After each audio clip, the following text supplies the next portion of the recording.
제가 가진 성경으로는 구약 성경으로 보실 분들은 695쪽 구약 성경 695쪽 역대하 29장 15절에서 19절까지 말씀입니다. 제가 봉독합니다.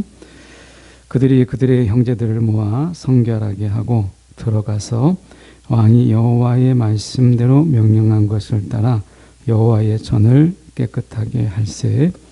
제사장들도 여호와의 전 안에 들어가서 깨끗하게 하여 여호와의 전에 있는 모든 더러운 것을 끌어내어 여호와의 전 뜰에 이름에 레위 사람들이 받아 바깥 기드론 시내로 가져갔더라.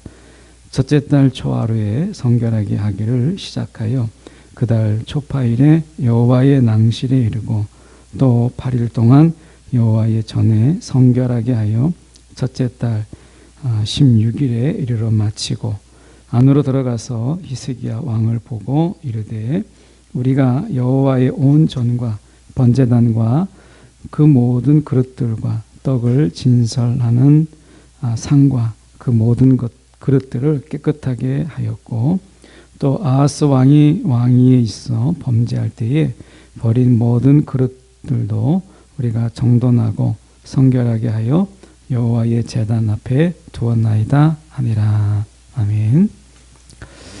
오늘 이 말씀 우리가 가지고 성결을 위한 사람의 손길이라는 제목으로 함께 말씀을 나누기를 원합니다. 오늘 나오는 지명을 좀 우리가 좀 알 필요가 있는데요. 기드론 시내라고 하는 16절에 기드론 시내가 나옵니다. 보통 이제 기드론 골짜기 이렇게도 불리기도 하는데 이 기드론 골짜기는 당시에 평민들이 사람이 죽고 나면 매장지로 사용했던 게 이 기드론 골짜기입니다. 그러니까 일종의 어쩌면 대형 큰 어떤 공중 무덤 같은 거죠. 사람이 죽으면 거기에다 이제 매장지로 사용했던 것이 이제 기드론 골짜기고, 오늘 본문에 나와 있는 기드론 이 시내는 예루살렘 사람들이 쓰레기를 어디든가 버려야 되지 않겠습니까? 이제 서울 사람들도 쓰레기를 버리면 지금은 인천으로 가서 버리지만 그것이 이제 좀 있으면 다 차잖아요. 그전에는 제가 용산에 살았는데 제 친한 친구가 이 난지도 옆에, 마포에 그 난지도 옆에 살았어요. 그래서 그 친구 집을 한번 가려면 여름이 되면 그 파리 때며 그 냄새가 얼마나 심한지, 그래가지고 여름에 가면은 그 친구 집에 가기를 좀 꺼려했어요. 겨울은 좀 나은데 여름에는 그 난지도에서 냄새 나는 것과 그리고 그 속에서 파리떼 이런 것들이 너무 극성이었고 밤에도 모기떼가 많았어요. 그래가지고 그 친구 집을 겨울에 가는데 여름에 가긴 정말 이렇게 좀 곤혹스러운 그런 곳이었어요. 지금은 그러니까 하늘공원, 평화공원 해가지고 난지도를 다 이렇게 꾸며가지고 거기에 뭐 이렇게 하늘정원이다 해가지고 이렇게 좀 뭐 이렇게 만들잖아요. 하늘공원인가 뭐 비슷하게. 그래서 지금은 너무 잘 돼 있지만 그게 다 사실은 쓰레기 한참 올라가잖아요. 그 쓰레기 산이잖아요. 그 전에 쓰레기로 있던 그 산을 저는 보았기 때문에 지금 이렇게 꾸며놨어도 야, 이때 그랬었는데 이런 생각을 좀 하거든요. 그러니까 기드론 시내가 바로 그런 곳이에요. 그래서 예루살렘 사람들이 나오는 온갖 쓰레기들을 다 거기에다가 갖다 버렸어요. 그래서 이 기드론 시내라고 하는 것은 일종의 쓰레기 폐기장이다, 이렇게 볼 수 있습니다.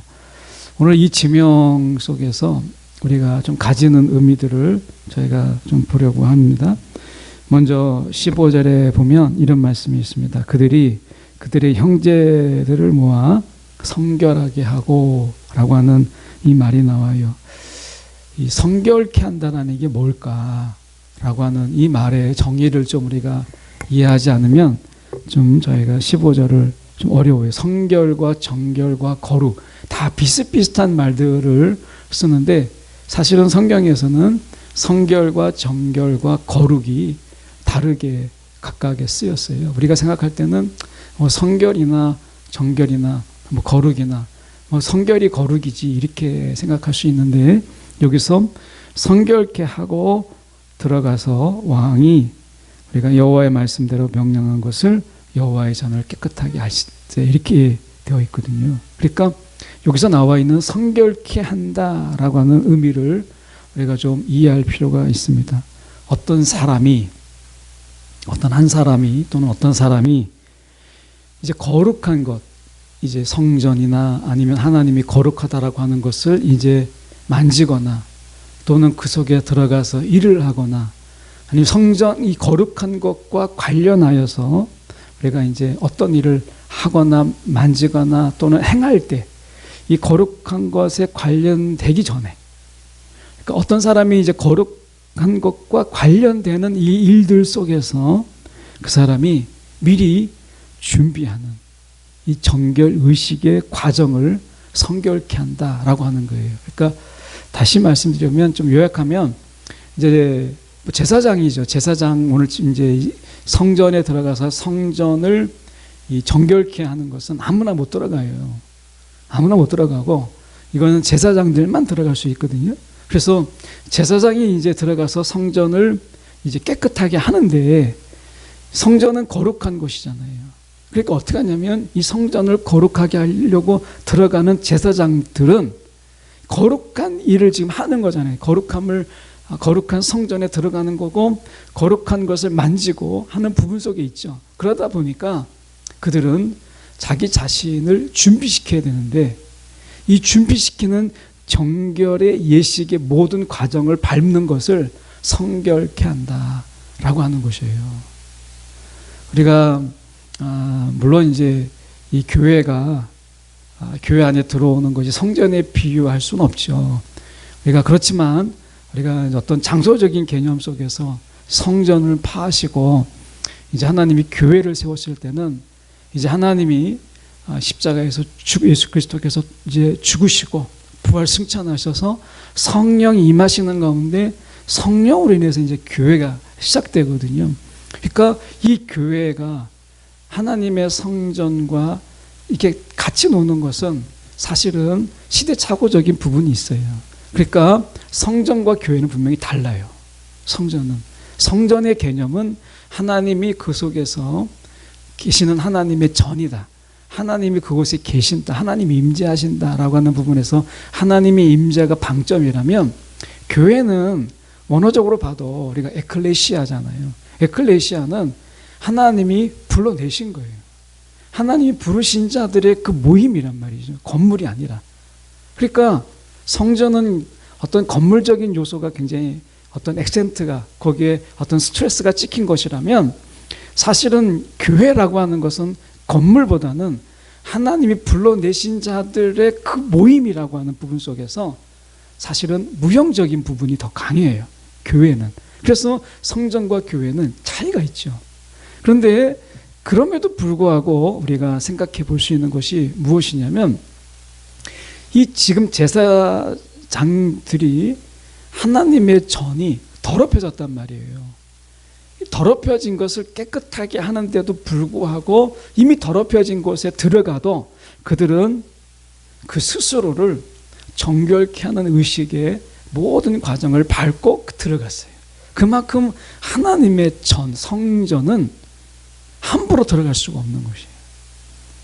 다른 사람이 더럽히기 위해서 성전에 아무렇게나 들어갔다고 해서 제사장마저도 그것을 아무렇게나 하고 들어간다면 누가 그것을 깨끗하게 할 수 있겠어요? 오히려 생각해 보면 더럽혀진 성전을 깨끗하게 하기 위해서는요, 제사장들의 성결케 하는 이 정결 의식은 더 엄격하게 이루어져야 되는 것이죠. 그걸 깨끗하게 하려고 하는 자니까. 교회는 분명히 성전하고는 다른 개념이에요. 그렇지만 하나님이 우리 가운데 임하시고, 우리가 하나님이 임하신 곳에 우리가 부름받은 자들이 그 하나님 앞에 우리가 모인다는 관점에서는 우리가 우리 스스로를 성결케 하는 부분에서는 우리가 조금 더 생각해 볼 필요가 있다는 거예요. 마음을 좀 성결케 할 필요가 있고, 그분 앞에 나왔을 때 우리가 스스로를 성결케 할 필요가 있어요. 사실 우리가 교회를 올 때, 생각해 볼 때, 그냥 내가 다른 어떤 시장을 갈 때라든지 아니면 우리가 다른 어떤 놀이터를 갈 때, 이런, 우리가 그 전에 제가 대학생 때 그 교회 다닐 때 저한테 유혹했던 그 청년 하나가 있었는데 카바레를 얼마나 좋아했는지요. 그래서 카바레를 가자고, 나이트클럽 이런 거 엄청 좋아했던 청년 하나가 있었어요. 나이트클럽 가자고 막 엄청 꼬시고 했는데, 여러분 보세요. 나이트클럽 갈 때나 카바레 갈 때는 그런 마음하고 교회로 오는 거하고 같은 마음으로 왔다 하면 좀 다르잖아요. 같은 마음으로 노래방을 가는 거나 아니면 내가 단란주점에 가는 거거나 막 취하고 마시고자 하는 그런 곳에 가는 어떤 그런 마음하고 교회에 오는 마음하고 그게 어떻게 같을 수 있겠어요? 이건 분명히 차이가 있지 않겠어요?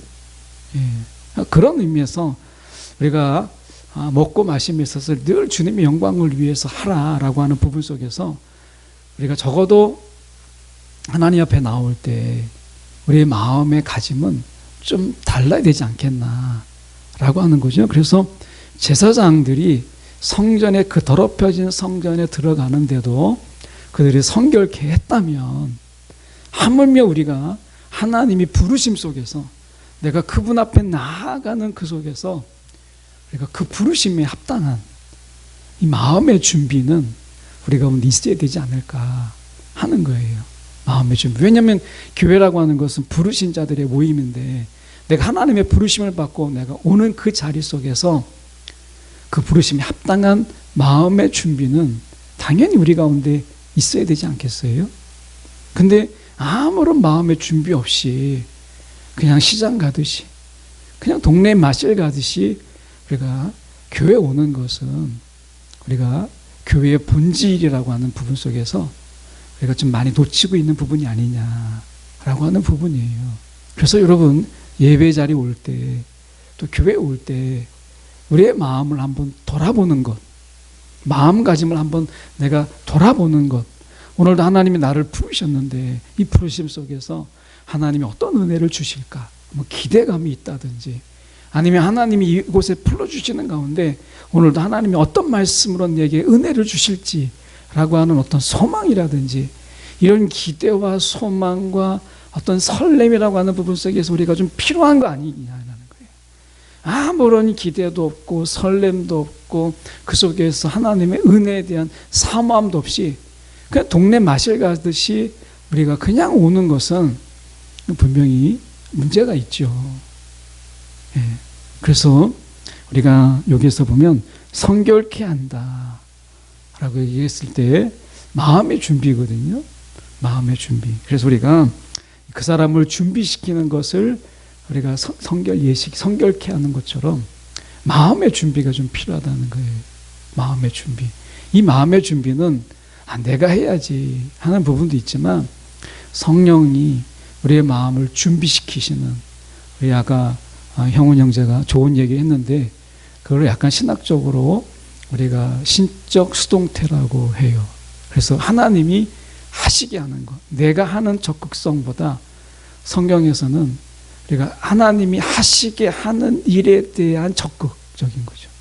그러니까 어떻게 보면 우리가 주도성에 대한 부분에서 본다면 하나님은 우리에게 신적 수동태로 하게 하세요. 하게 하시는 거예요. 근데 그 하게 하실 때 우리의 마음을 온전히 기울여서 하는 것을 적극이라고 하는 거고요.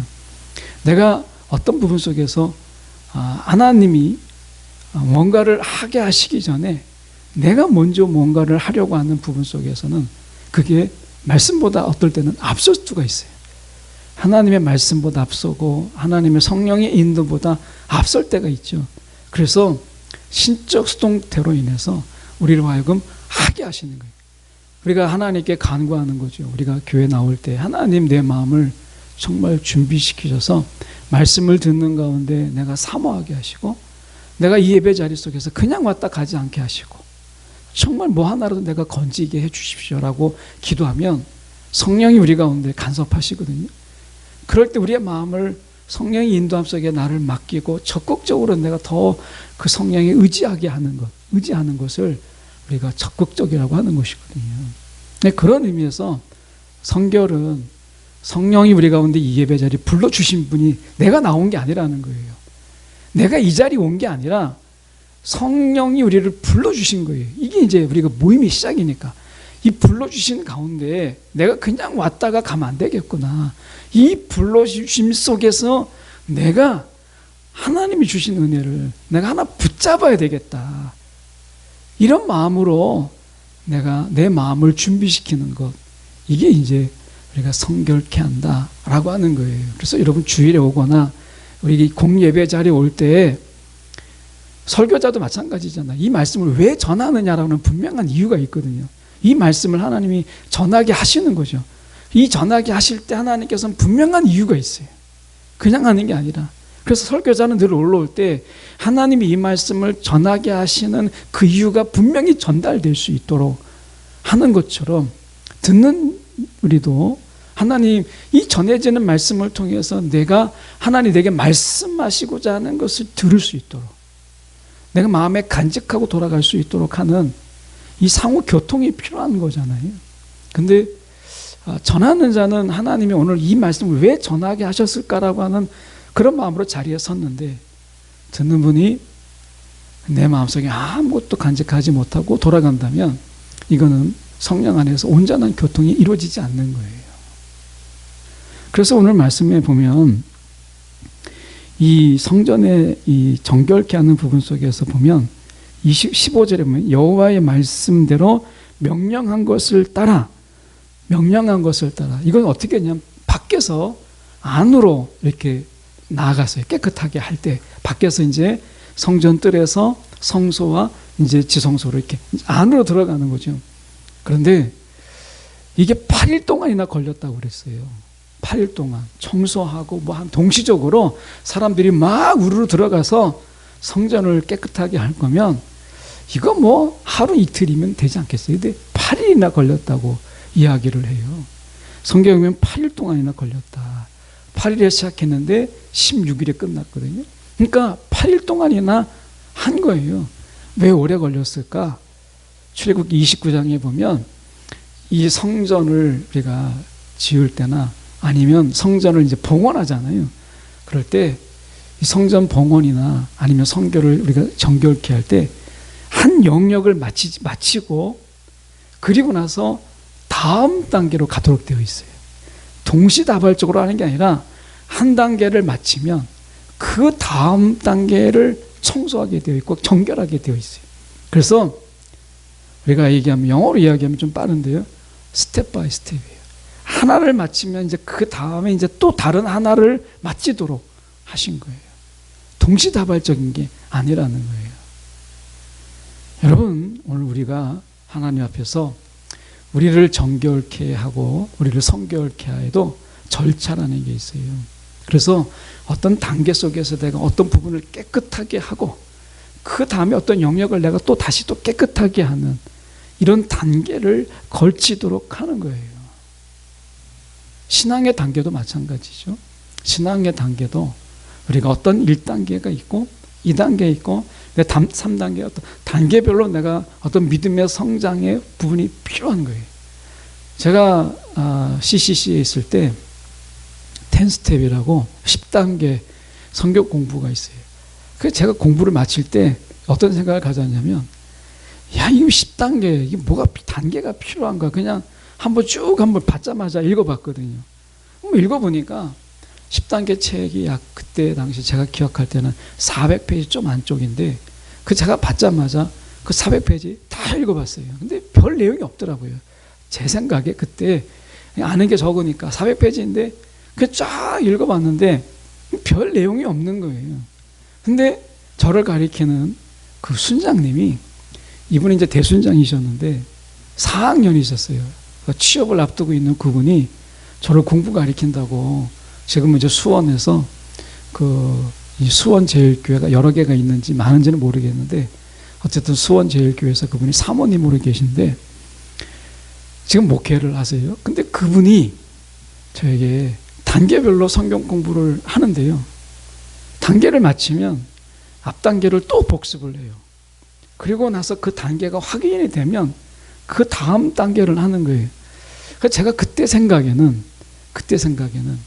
이게 하루면 다 읽는 400페이지짜리 책인데 이거를 20단계를 하는데 몇 달 걸쳐서 했거든요. 왜냐하면 또 확인하고 마치 막 디딤돌 내딛는 것처럼 그렇게 가르치셨어요. 왜 이렇게 오래 걸리는가 생각해 봤는데 지금서 돌아보니까 공부라고 하는 것은 제가 저처럼 그냥 한꺼번에 처음부터 받자마자 그냥 왕창 읽어서 다 봤다 이렇게 되는 게 아니더라고요. 신앙의 단계가 필요한 거예요. 신앙의 단계가. 여러분, 믿음의 단계가 있고요. 신앙의 단계가 있어요. 그래서 우리가 어떤 기초적인 단계, 그리고 1단계, 2단계에서 그 단계를 우리가 튼튼하게 하고 그리고 그 다음 단계를 밟고 해야 무너지지 않는 거예요. 그런데 여러분 신앙생활이 어떠세요? 그 단계 없이 그냥 어떤 거는 몰라도 되는데 너무 깊이 알고 있고 어떤 거는 꼭 알아야 되는데 그건 또 알지 못하고 이게 왜 그러냐면 체계적인 공부와 체계적인 이 성장 이런 게 없으니까 그냥 주먹국으로 그러다 보니까 어떤 것은 꼭 알아야 되는데 그건 모르고 몰라도 되는데 그건 너무 깊이 알고 있고 그러다 보니까 신앙이 제대로 막 건축이 되어 있지 않는 거예요. 이번에 나이지리아인가요? 어디에서 아프리카 어디지라고 제가 얼핏 들은 것 같은데 22층 아파트가 그냥 폭삭 가라앉았잖아요. 22층 그대로 그냥 다 샌드위치처럼 쫙 사진을 보니까 이거 살아남을 사람이 없겠더라고요. 그 22층 그대로 그냥 가라앉아 버렸으니까 여러분 성전을 깨끗하게 하는데도 한 단계 마치면 한 단계가 다 마치게 되면 그 다음 단계를 깨끗하게 했고 그 다음에 또 깨끗하게 하니까 8일이나 걸렸어요. 8일이나. 한꺼번에 안 됐다는 거예요. 우리가 신앙의 단계에서 단계를 밟는 것이요. 이게 별 필요 없는 것 같아도 나 안다 이렇게 생각해도요. 성장은 그렇게 하는 게 아니고 여러분 우리가 어떤 믿음의 단계도 그렇게 되는 게 아니에요. 우리가 학교 공부할 때 보면 여러분 중학교가 있고 고등학교가 있고 대학교가 있고 과정이 있잖아요. 이런 단계들이 여러분 무시됐을 때 거기에서 오는 엄청난 어려움이 있어요. 실제로 이름은 잘 모르지만 TV에서 여러 번 나왔잖아요. 정말 천재인데 초등학교가 대충 생략하고 중학교 생략하고 18살인가요? 18 아니죠. 15살인가 이미 대학에 그것도 카이스트인가 어디에 들어가가지고 15살에 18살인가 벌써 석박사 다 마치고 그래서 엄청난 천재다 했는데 그 과정을 다 생략한 그 결과가 뭐예요? 지금은 평범한 사람보다 더 못한 삶을 살았던 게 다큐로 한번 나온 적이 있어요.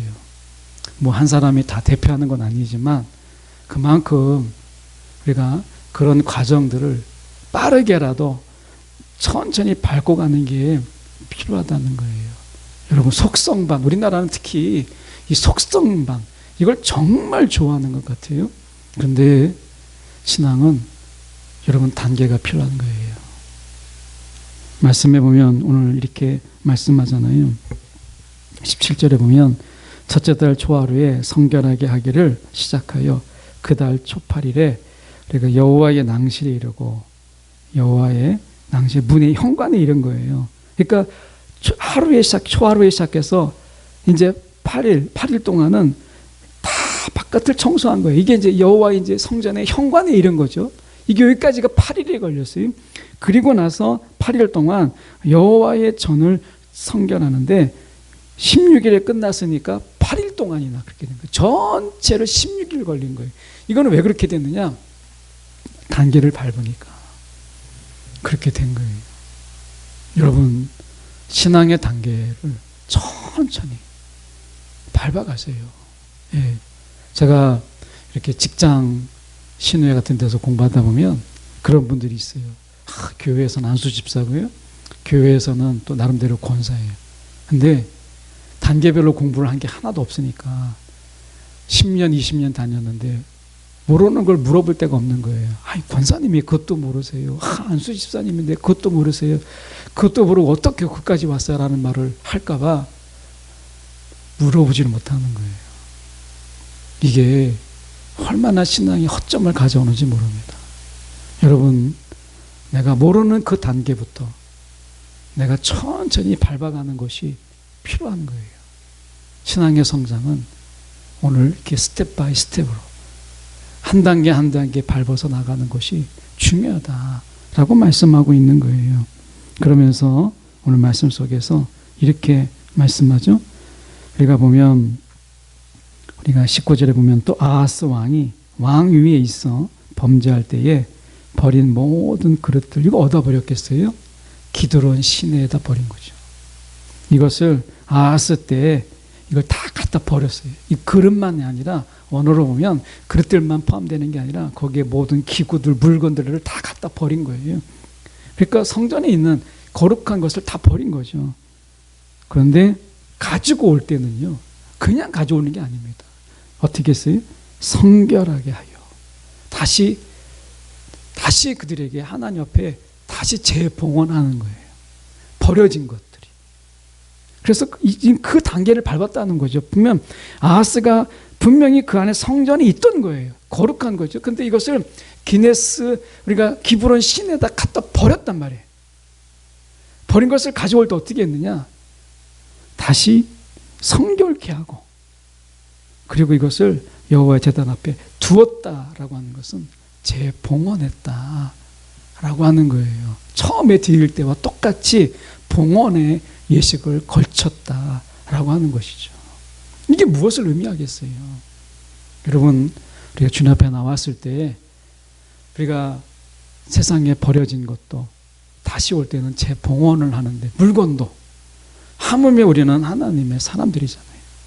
그럴 때 우리가 재봉헌하는 마음으로 하나님께 나를 드리는, 그래서 예배의 가장 기본은 드림이거든요. 나를 다시 하나님께 나를 드림으로 그분 앞에 서는 거예요. 드림. 오늘 예배의 가장 큰 본질은 드림이에요. 내가 그분 앞에 나를 드리는 거예요. 그러면 그분이 나를 채우신 은혜가 있는 거죠. 오늘 여러분 어떤 예배를 드리세요? 목적 없는 예배, 목적 없는 예배, 그냥 오는 예배만큼 무서운 게 없어요. 목적을 잃은 예배, 여러분 그 예배에서 여러분 목적을 가져라. 목적 있는 예배를 가져라는 거예요. 목적 없는, 하나님 우리 사람을 지으실 때도 하나님이 다 이유가 있었던 것처럼 여러분 하나님의 부르심에는 이유가 있습니다. 여러분 목적 없는 예배는 없다. 왜? 부르심이 있는 거니까. 여러분 그 부르심에 합당한 예배 우리가 드려야 된다는 거예요. 그게 성결을 하는 거죠. 그 부르심에 합당한 예배, 목적 있는 예배가 되라 라고 하는 거고요. 우리가 하나님 앞에 온전히 드리라 라고 하는 거예요. 재봉헌의 심정으로 우리가 하나님 앞에 온전히 드리라 라고 하는 것이죠. 그러면 하나님이 하나님의 거룩으로 우리를 거룩하게 하시는 거예요. 오늘 여러분, 저와 여러분이 성결을 위한 사람의 손길이라는 제목으로 제가 말씀을 보는데요. 여러분, 하나님이 우리 가운데 그 더럽혀진 것을 다시 깨끗하게 하는 부분 속에서 하나 철저하게 그 손길까지도 하나님이 성결케 하시는 것을 보잖아요. 오늘 우리가 한 사람 한 사람이 예배를 더럽히지 않도록, 하나님의 예배를 더럽히지 않도록 우리의 손을 성결케 하고 그분 앞에 서는 이런 예배가 지금은 필요할 때다. 이런 말씀으로 함께 말씀을 나눠봅니다. 기도하겠습니다.